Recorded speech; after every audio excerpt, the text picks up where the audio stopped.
selamat siang.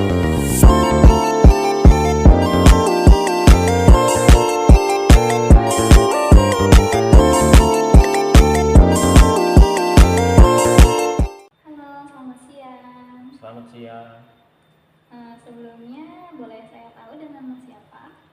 Saya dengan Mas Hafid. Oke. Saya juga izin perkenalan diri dulu. Nama saya Aulia Najwa Al-Zahra. Saya di sini adalah konselor yang akan menemani Mas Hafid untuk melakukan sesi konseling pada hari ini. Gitu. Bagaimana kabarnya Mas Hafid hari ini? Alhamdulillah baik. Alhamdulillah.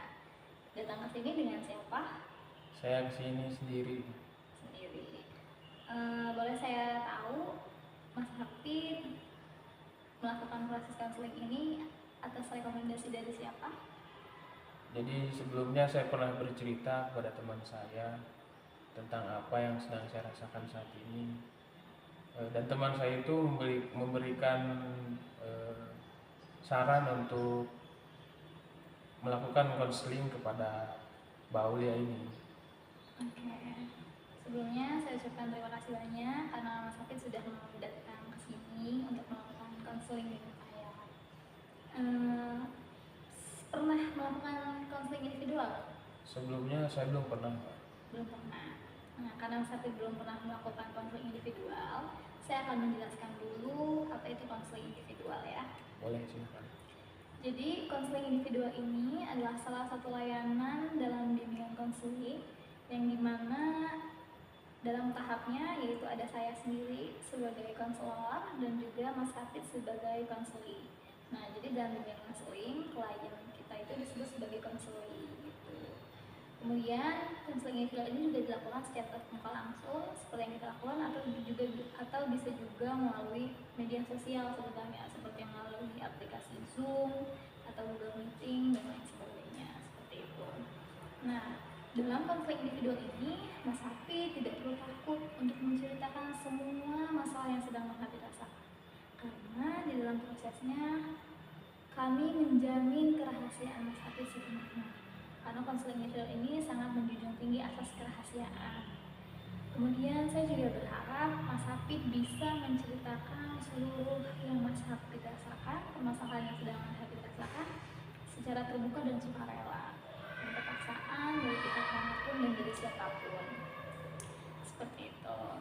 Nah, gimana tujuannya agar supaya nantinya masalah yang Mas Hafid rasakan bisa kita selesaikan secara bersama-sama, dan juga apabila terjadi masalah yang sama di kemudian hari, Mas Hafid sudah bisa untuk menyelesaikannya sendiri seperti itu. Sampai sini ada yang ingin ditanyakan? Mungkin cukup sedikit memahami apa yang telah disampaikan oleh Mbak Aulia ini. Oke. Sedikitnya Mas Hafid sudah paham ya gambaran tentang konseling individual ini. Gitu. Oke, baik, sudah bisa kita mulai berarti konselingnya? Insya Allah bisa.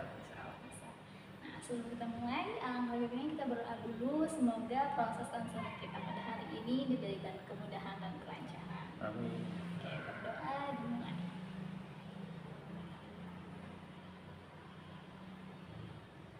Berdoa selesai. Nah, silahkan Mas Hafid boleh mulai menceritakan apa permasalahan yang saat ini sedang Mas Hafid rasakan.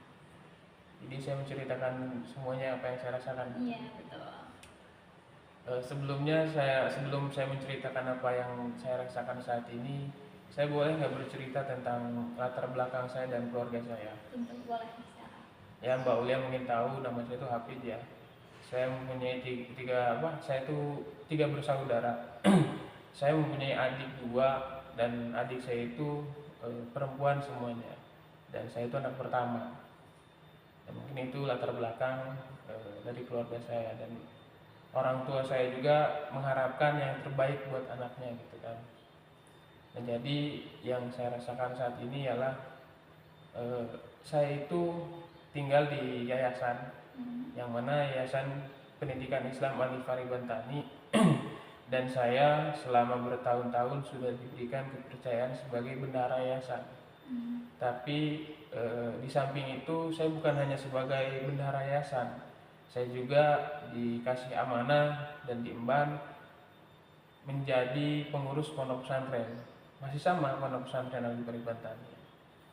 Nah tapi seiring berjalannya waktu, saya udah hampir 5 tahun lah menjadi bendahara yayasan, dan bahkan saya sudah dipercayai, dan semuanya itu menganut kepada saya gitu. Tapi di samping itu, seiring berjalannya waktu dan bertambahnya usia ya, usia saya bertambah gitu kan, dan usia saya itu sekarang 24 tahun. Nah, tapi saya sedang mengalami kebingungan, yang mana saya juga mempunyai masa depan yang harus saya gapai. Jadi yang saya rasakan saat ini ialah sedang jatuh cinta mungkin. Iya. Saya udah pacaran sama dia itu sekitar 4 tahun ya, dari awal 2019 akhir sampai sekarang tahun 2024 gitu. Saya itu mempunyai awal hubungan saya itu sama dia ya kayak temenan dulu aja gitu, kayak ya berjalannya waktu kita berdua itu mempunyai rasa yang mana ya rasa cinta masing-masing, kasih sayang gitu ya. Nah setelah berjalannya waktu 4 tahun kita jalanin bareng-bareng, suka duka, kayak ya banyak lah cerita-cerita yang udah kita ukir di tahun-tahun kemarin itu ya.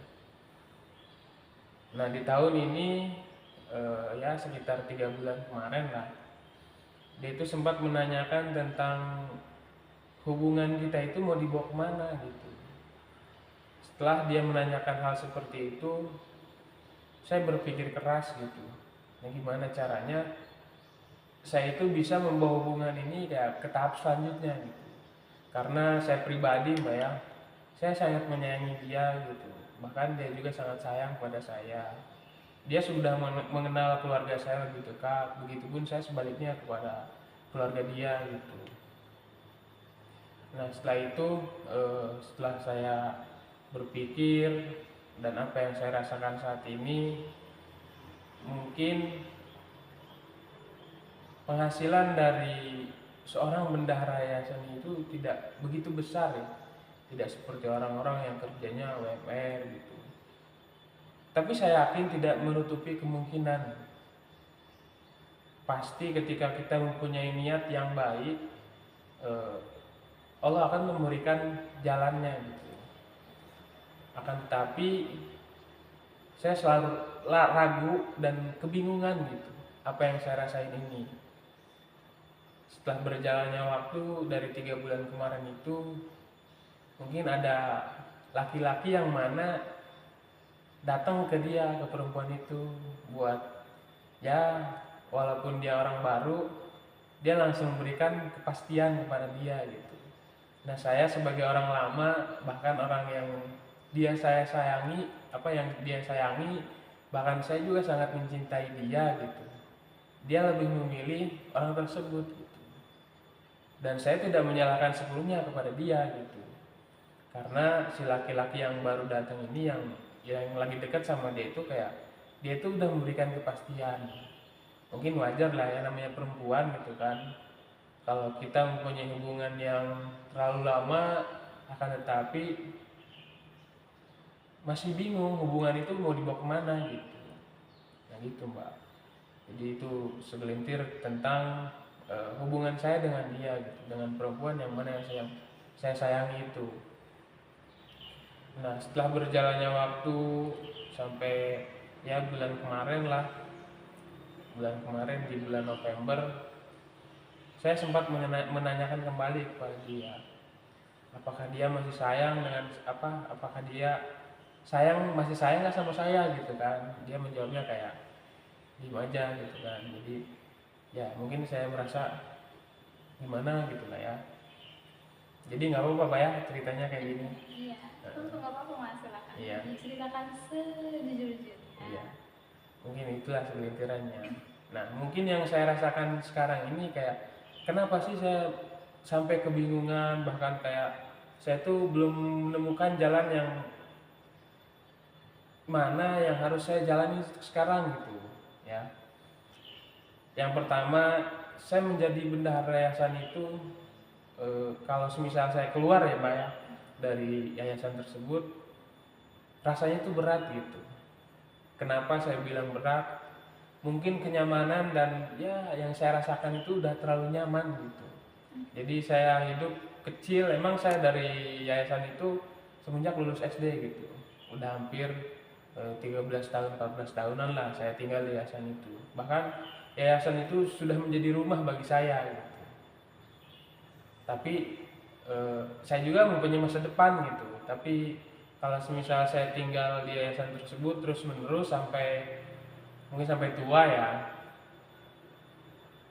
saya belum yakin gitu. Belum yakinnya apa? Ketika saya ingin membawa hubungan saya ke jenjang yang serius, tentu saya membutuhkan modal yang banyak gitu. Buat melamar dia, buat menikahi dia, bahkan buat nanti kedepannya dari mana gitu. Ini tentang ekonomi Mbak ya yang saya rasakan. Nah setelah itu saya ingin memutuskan untuk keluar dari yayasan tersebut gitu.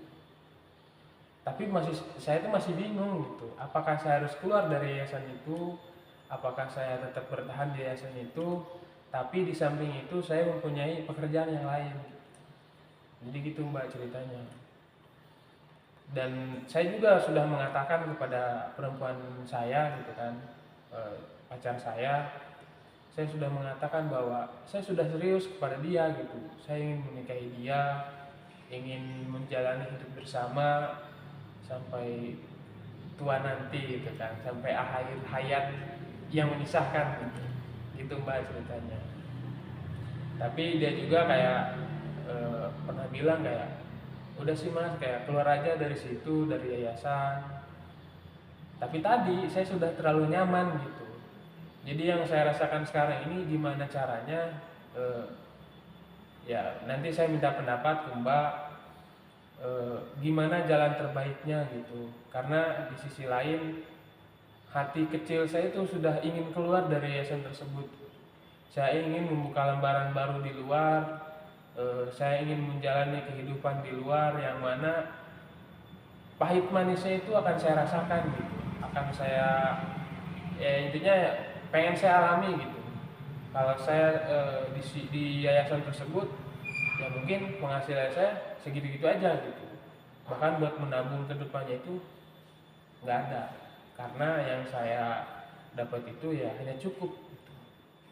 Tapi saya nggak mau semakin lamanya waktu berjalan sehingga dia berpikir udahlah mendingan saya cari yang lain gitu dibanding sama saya pribadi Mbak ya. Jadi intinya dia tuh kayak udahlah mau nyari yang lain aja gitu, nggak mau sama saya gitu ya. Saya nggak mau seperti itu. Yang saya mau itu dia tetap bersama saya gitu, kayak gitu. Mungkin gitu Mbak. Jadi itu yang Mas Hafid rasakan saat ini gitu ya. Iya. Nah sebelumnya apakah Mas Hafid pernah membicarakan keseriusan Mas Hafid itu dan rencana Mas Hafid kedepannya kepada pacar Mas Hafid ini?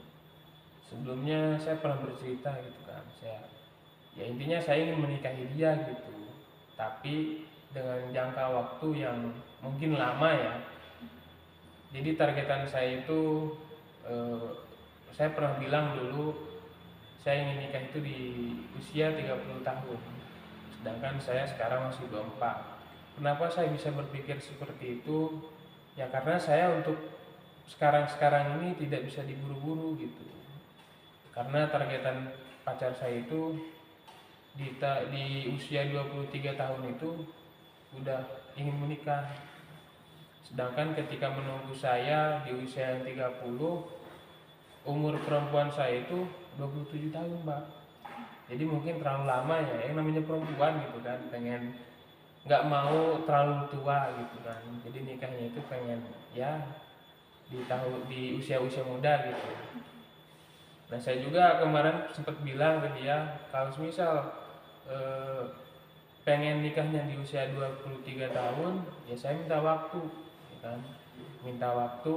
Jadi pacar saya itu sekarang umurnya 20 tahun, Mbak. Jadi kan ada jangka waktu 3 tahun buat lebih serius gitu kan. Ibaratnya di waktu 3 tahun itu saya nggak boleh menyia-nyiakan waktu gitu. Jadi saya harus bersemangat, bekerja keras untuk mengumpulkan dan apa ya, ingin niat baik saya itu terlaksana gitu. Ya syukur-syukur di usia 22 tahun udah saya nikahi gitu si perempuan itu. Jadi gitu Mbak ceritanya. Kemudian bagaimana respon dari pasangan? Apakah dia menyetujuinya atau gimana? Jadi respon perempuan saya itu gini Mbak. Kemarin saya udah sempat ngobrol sama dia, akan tetapi sekarang tuh terhalang oleh eh, cowok yang baru ini, yang baru mendeketin dia gitu kan. Jadi yang saya tahu itu dia belum lama gitu kan mempunyai, ya nggak tahu saya juga udah punya hubungan apa belumnya. Yang jelas si laki-laki itu pernah bilang ke dia bahwa dia itu serius gitu mau menikahi perempuan saya gitu, pacar saya. Nah sehingga perempuan saya itu sempat berpikir mungkin mungkin ini nih apa yang cocok lah buat saya gitu, mungkin kata dia gitu kan. Tapi saya pikir kok dia bisa langsung apa ya, mungkin dia juga masih mempertimbangkan gitu kan. Tapi saya sempat berpikir kok dia bisa memilih orang baru dibanding saya yang udah kenal lama gitu selama 4 tahun menjalin hubungan, udah banyak suka duka yang pernah kita apa ya, udah kita jalanin gitu kan. Mungkin cerita-cerita itu tidak bisa dilupakan gitu. Sampai saya sempat bilang ke perempuan saya kayak kita tuh nggak boleh berpisah gitu kan. Kita tuh udah banyak membuat cerita kenangan indah, kenangan pahit yang pernah kita rasakan. Tapi dia kayak udah nggak percaya sama saya gitu Mbak gitu. Jadi saya masih kebingungan gitu. Ya, intinya gini lah, saya tuh pengen dia balik lagi sama saya gitu, kayak gitu. Sejak kapan Mas Hafid tahu kalau misalkan ada laki-laki lain yang berusaha untuk mengajak pasangan Mas Hafid ini ke jenjang yang lebih serius gitu? Awalnya saya nggak tahu sih Mbak ya, kalau dia itu lagi deket sama laki-laki gitu. Ya sekitar kurang lebih 3 bulan lah. Jadi di bulan kemarin itu sempat ketahuan sama saya bahwa dia itu lagi berhubungan sama, intinya punya komunikasi sama cowok lain gitu, bukan sama saya. Saya juga sempat kaget kok bisa gitu kan. Setelah saya ingat-ingat kembali flashback ke tahun-tahun kemarin sebelum dia menanyakan hal hubungan ini mau dibawa kemana gitu, mungkin dari situ saya sempat berpikir oh ini mungkin yang kemarin dia tanyain itu mau nikah di usia berapa. Ya kan usia saya, kata saya 30 tahun Mbak ya, dia itu nantinya usianya 27 tahun, sedangkan dia tuh nggak mau di usia 27 tahun itu menikahnya gitu. Dia itu pengennya di usia 23 tahun gitu. Kalau misal dia menunggu saya umur dia 27 mungkin ketuaan, itu juga salah satunya. Kalau misal kita masih punya hubungan gitu kan, jodoh kan nggak ada yang tahu Mbak ya, nggak ada yang tahu. Kayak kita masih punya hubungan gitu sampai dia usia 27 tahun itu gitu kan, akan tetapi Allah tidak mengizinkan gitu. Jadi dia sempat berpikir nanti saya sama siapa gitu kan kalau bukan sama saya Mbak ya, kayak gitu. Mungkin kayak gitu Mbak yang saya pernah ini tanyain ke dia. Mulai dari kapan Mas Hafid dengan pasangan ini mulai membicarakan perihal keseriusan gitu? Apakah hanya dari baru-baru di akhir hubungan atau memang mungkin sudah dari sebelumnya? Emang sebelumnya itu dia tuh pernah menanyakan gitu kan, cuma respon saya mungkin yang tidak sesuai yang dia inginkan gitu Mbak. Tapi ya mungkin hubungan yang sekarang nih, yang sekarang saya alami, Bahkan saya datang ke Mbak buat minta pendapat. Saya juga ingin serius gitu. Dianya serius, saya pribadi ingin lebih serius dari dia gitu. Keseriusan dia segitu, bahkan saya nggak mau keseriusan saya itu kurang dari dia. Yang saya mau itu keseriusan saya itu lebih serius gitu kan, kayak gitu Mbak. Jadi Mas Habib pernah ya menyampaikan keseriusan yang ingin Mas Habib berikan kepada pasangan Mas Habib gitu? Pernah, bahkan saya pernah mendatangi orang tuanya langsung gitu, kayak gitu. Saya mendatangi orang tuanya buat saya memastikan bahwa saya itu mencintai anaknya gitu kan. Bahkan orang tuanya juga udah merespon dengan baik gitu kan. Bukan hanya ke orang tua perempuan itu, bahkan ke orang tua saya juga saya udah pernah bilang gitu. Bahkan orang tua saya juga pernah mengatakan gini kemarin, kayak kalau semisal Hafid udah siap buat menjalani pernikahan itu, ya silahkan gitu kan. Orang tua hanya bisa mendoakan yang terbaik buat anaknya gitu kan.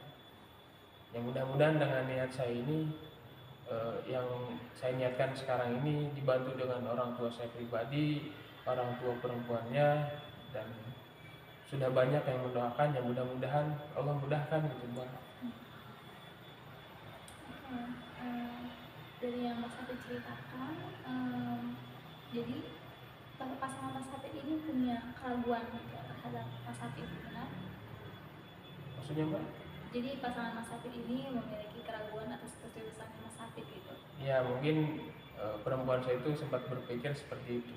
Bahkan yang dia rasain sekarang ya kayak, saya itu sungguh serius nggak sih sama ya saya gitu kan. Kayak dia bilang kayak gini, kayak dia tuh serius nggak sih sama saya gitu kan, mungkin kayak gitu. Kayak sempat dia berpikir kayak, eh, boleh nggak ya dilanjut hubungan ini, apakah saya mendingan cari cowok lain gitu, jangan sama dia gitu kan. Soalnya si cowok yang ini tuh yang sekarang sering komunikasi sama dia pernah mengatakan untuk serius gitu. Ya ibaratnya bandingannya itu ya lumayan jauh lah dengan saya gitu, kayak gitu Mbak. Oke. Nah, kemudian juga Mas Habib pernah menanyakan nggak alasan kenapa pasangan Mas Habib ini bisa gitu mulai berkomunikasi dengan orang lain gitu, atau mulai mau menerima laki-laki lain gitu? Ya saya pernah menanyakan kepada dia gitu kan. Emang dulu dia pernah bilang kalau semisal dia masih punya hubungan sama satu orang, dia nggak bakalan eh, mempunyai hubungan yang lain gitu Mbak, dengan cowok yang lain gitu. Tapi yang sekarang dia rasain mungkin ya tadi kebingungan, keraguan itu Mbak. Apakah lanjut dengan saya, maksudnya menunggu saya di usia 30 tahun, apakah saya mencari cowok lain gitu. Bukan mencari sih, kayak si cowok itu datang ke dia tiba-tiba, kayak sakingnya sering komunikasi mungkin Mbak ya. Seringnya komunikasi, mungkin dia juga pernah menanyakan ke si cowoknya, dan respon si cowoknya itu sesuai apa yang dia inginkan gitu Mbak, kayak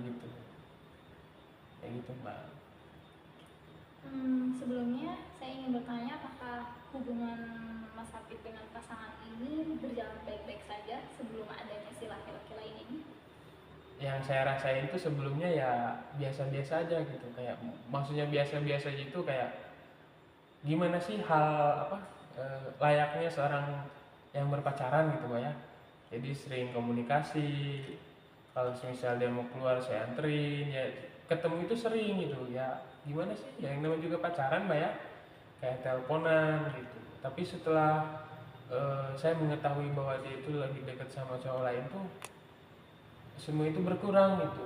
Jadi kenapa, mungkin dari saya pribadi Mbak ya, saya sebagai bendahara yayasan dan pengurus pondok, saya mungkin terlalu sibuk mengurus itu semua gitu. Bahkan saya mengabaikan dia gitu.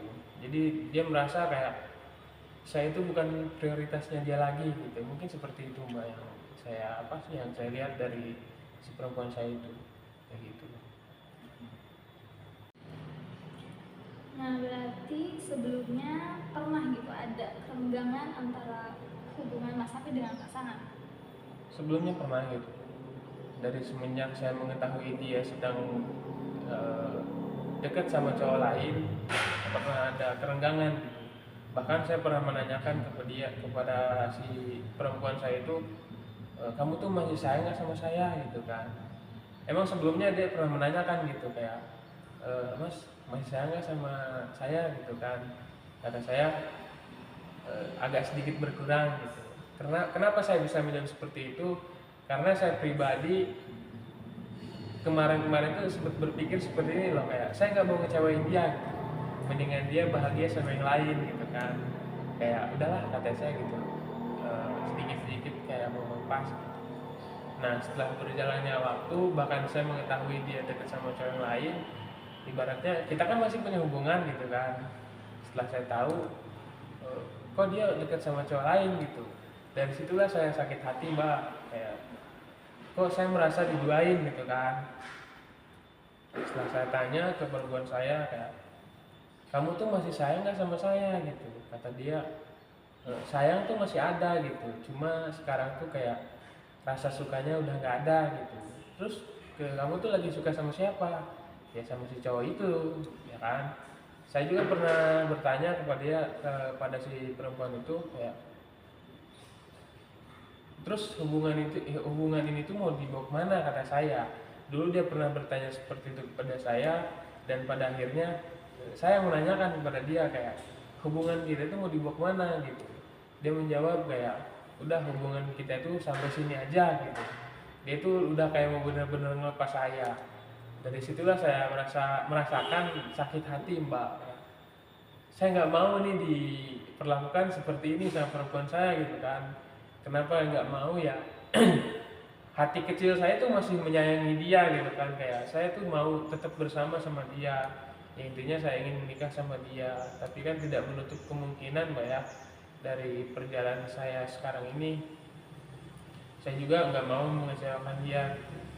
Sempat kayak dia tuh mau ngelepas saya gitu kan, tapi seiringnya waktu dari ketika pertengkaran itu saya mulai memperbaiki diri walaupun dengan eh, cara ya saya yang salah gitu, selalu deket sama dia. Dia mau keluar saya temenin, dia mau kemana-mana saya anterin, dia mau apa-apa saya turutin gitu kan. Tapi yang dia rasakan itu tidak nyaman, mungkin kayak kok dia berubah ya menjadi kayak dulu lagi gitu. Ketika rasa sayang saya udah pudar, dia datang kembali buat menyayangi saya gitu kan. Tapi di sisi lain, si perempuan ini tuh, pacar saya itu udah mempunyai cowok yang lain gitu. Jadi ibaratnya kayak dia bimbang gitu kan. Mungkin dia juga bingung mbak, kayak mau pilih siapa nih, ya kan. Kayak si laki-laki yang baru ini sudah memberikan kepastian, bahkan belum tentu sih kepastiannya kapan. Yang jelas tuh kayak dia tuh udah pernah bilang kayak, saya akan menikahinya secepatnya gitu kan. Tapi sedangkan saya, yang dia rasain mungkin kayak saya tuh orang baik gitu, sempat kayak apa-apa itu saya turutin kayak gitu mbak. Oke, jadi Mas Habib ini sebenarnya sudah punya keseriusan gitu dengan pasangan Mas Habib. Iya. Hanya saja Mas Habib masih melakukan dari kemampuan finansial Mas Habib yang dari pekerjaan yang belum mencukupi. Iya. Gitu kan. Kemudian pacar Mas Habib juga pernah gitu bilang minta kata Mas Habib buat mencari pekerjaan lain. Iya. Gitu. Terus bagaimana respon Mas Habib atas permintaan itu? Kalau semisal sekarang dia pengen balikan lagi sama saya, ibaratnya menjalin hubungan yang ibaratnya kita itu punya tujuan yang sama gitu. Kalau semisal dia hanya mendukung buat saya berproses lebih giat, ibaratnya saya harus bangkit dari keterpurukan ini gitu kan. Ya insya Allah gitu, saya akan berusaha semaksimal mungkin bagaimana caranya saya bisa menuruti permintaan dia gitu. Dia kan kayak, Mas boleh gak sih keluar dari yayasan itu buat cari kerjaan yang lain buat mencukupi kehidupannya nanti ke depannya. Kalau misal dia sungguh-sungguh kayak dia serius lagi sama saya, bahkan bisa melepas si cowok itu, ya insya Allah saya akan bekerja keras gitu, lebih giat lagi mbak, kayak gitu. Oke, bekerja keras, lihat lagi dengan cara apa? Itu yang masih saya pikirkan sampai saat ini ya. Bahkan saya pernah bilang ke orang tua saya pengen keluar dari pondok. Orang tua saya menanyakan seperti ini, kayak nanti siapa penggantinya di yayasan tersebut yang menjadi bendahara gitu kan. Nah itu yang sekarang saya jadi apa ya, penghambat, eh, bisa jadi mental mungkin Mbak ya, kayak saya itu harus keluar jangan gitu dari yayasan tersebut gitu, tapi di sisi lain saya ingin keluar gitu, ibaratnya keluar itu kayak cari kerjaan yang lain yang bisa mencukupi nanti buat kedepannya gitu. Kalau semisal dia hanya mendukung terus sayanya udah siap, eh, saya akan keluar dari yayasan tersebut gitu secara perlahan gitu kan, kayak sedikit sedikit ada yang saya kurangi gitu kan, nggak langsung sepenuhnya saya keluar di saat itu juga, saya nggak bisa gitu. Mungkin yang orang-orang yang situ akan bertanya-tanya ada apa ini dengan saya gitu kan, jadi saya akan mengurangi yang mana kegiatan-kegiatan saya atau tanggung jawab saya itu akan saya kurangi. Dan saya juga sampai sekarang itu saya lagi mencari orang yang buat nantinya bisa dipercaya gitu, ibaratnya buat gantiin saya gitu sebagai bendahara yayasan dan pengurus yang lainnya gitu, kayak gitu Mbak. Apakah pasangan Mas Hafid mengetahui rencana Mas Hafid ini? Sampai saat ini saya belum terbuka semuanya gitu ke pasangan saya kalau saya itu mempunyai niat yang baik, tapi yang saya harapkan tuh dia juga mengerti itu kan apa yang saya rasakan sekarang. Mungkin dia juga udah mengetahui rasa sayang saya itu ke dia itu besar gitu kan, kayak saya nggak mau hidup apa tanpa dia gitu, saya nggak bisa gitu kan, saya nggak bisa hidup tanpa dia gitu, saya nggak mau apa sih, ketika saya berjuang nanti tanpa saya bercerita ke dia. Ya ibaratnya saya keluar nih dari yayasan tersebut, tapi saya belum cerita ke pasangan saya gitu. Kalau semisal nggak cerita kan nantinya saya berjuang aja, tapi hati dia itu bukan untuk saya gitu, tapi untuk yang sekarang itu, yang cowok yang tadi itu Mbak yang saya ceritain gitu. Jadi kayak gitu Mbak. Jadi nanti kedepannya saya akan bercerita ke pasangan saya, tentang apa yang saya rasakan sekarang, bahkan tujuan kedepannya yang akan saya lakukan untuk bisa mewujudkan impian-impian bersama itu. Saya akan bercerita gitu agar dia mengetahui bahwa saya itu sungguh-sungguh ke dia gitu kan, bukan hanya main-main gitu, kayak gitu Mbak. Oke. Nah, sebenarnya tadi adalah sedikitnya solusi yang sebenarnya harus Mas Hafid lakukan sekarang. Iya. Jadi, langkah pertama yang harus segera Mas Hafid lakukan adalah menceritakan tentang niat baik atau rencana kedepannya yang sebenarnya Mas Hafid ingin jalankan gitu bersama pasangan, seperti itu.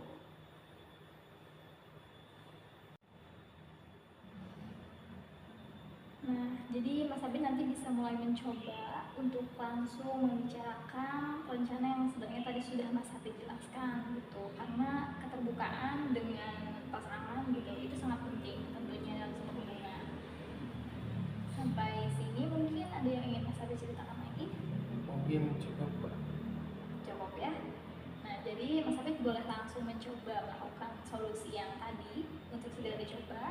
Nah, bila ada perkembangan selanjutnya mungkin nanti akan kita bahas pada sesi konseling berikutnya. Baik, Seperti itu. terima kasih.